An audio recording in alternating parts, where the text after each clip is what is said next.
ಕಲ್ಕಿ ಅವತಾರ.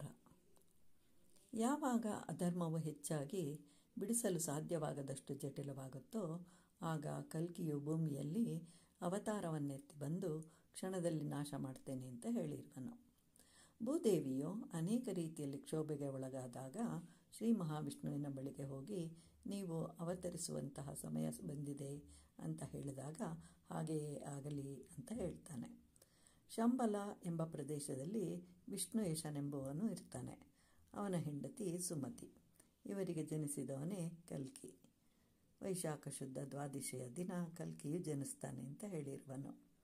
ಹೀಗೆ ಜನಿಸಿದಾಗ ಸರಸ್ವತಿ ನದಿಯು ತನ್ನ ನೀರಿನಿಂದ ಸ್ನಾನವನ್ನು ಮಾಡಿಸ್ತಾಳೆ.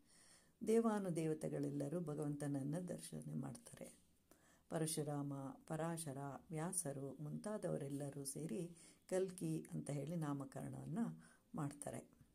ಕಲ್ಕಿ ಅಂತಂದರೆ ಪಾಪಗಳನ್ನು ನಾಶ ಮಾಡುವವನು ಅಂತ ಅರ್ಥ. ಪರಶುರಾಮರು ಅವನಿಗೆ ವಿದ್ಯೆಯನ್ನು ಕಲಿಸ್ತಾರೆ.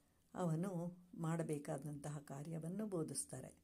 ಅದನ್ನು ಪೂರೈಸಲು ವಿಶೇಷವಾದ ಶಕ್ತಿಯನ್ನು ಪಡ್ಕೊಳ್ಳೋದಕ್ಕೋಸ್ಕರ ಶಿವನನ್ನು ಕುರಿತು ತಪಸ್ಸನ್ನು ಆಚರಣೆ ಮಾಡ್ತಾರೆ. ಆಗ ಗರುಡರ ಅಂಶದಿಂದ ಬಿಳಿಯ ಕುದುರೆಯೊಂದು, ಅದರ ಹೆಸರು ಗರುಡಂ, ದೊಡ್ಡದಾದ ಹಾಗೂ ಭಾರವಾದ ಕತ್ತಿಯೊಂದು ಮತ್ತು ಗಿಣಿಯೊಂದನ್ನು ಕೊಡ್ತಾರೆ. ಲಕ್ಷ್ಮಿಯು ನಿತ್ಯಾನ್ನಪಾಯಿನಿ, ಅಂದರೆ ಯಾವಾಗಲೂ ವಿಷ್ಣುವನ್ನು ಅನುಸರಿಸುವವಳು. ಸಿಂಹಳ ದೇಶದ ರಾಜಕುಮಾರಿಯಾಗಿ ಜನಿಸಿ ಬರ್ತಾಳೆ. ಅತ್ಯಂತ ಸೌಂದರ್ಯವತಿ. ಅವಳ ಹೆಸರು ಪದ್ಮಾವತಿ. ಅವಳಿಗೆ ಸ್ವಯಂವರ ಏರ್ಪಾಟು ಮಾಡ್ತಾರೆ. ಆಗ ಗಿಣಿಯು ಅಲ್ಲಿಗೆ ಬರುತ್ತೆ. ನೀನು ವಿಷ್ಣುವಿನೊಂದಿಗೆ ವಿವಾಹವಾಗುವಂತೆ ಮಾಡ್ತೇನೆ ಅಂತ ಹೇಳುತ್ತೆ. ಅದೇ ರೀತಿ ವಿಷ್ಣುವಿನೊಂದಿಗೆ ವಿವಾಹವಾಗುತ್ತೆ.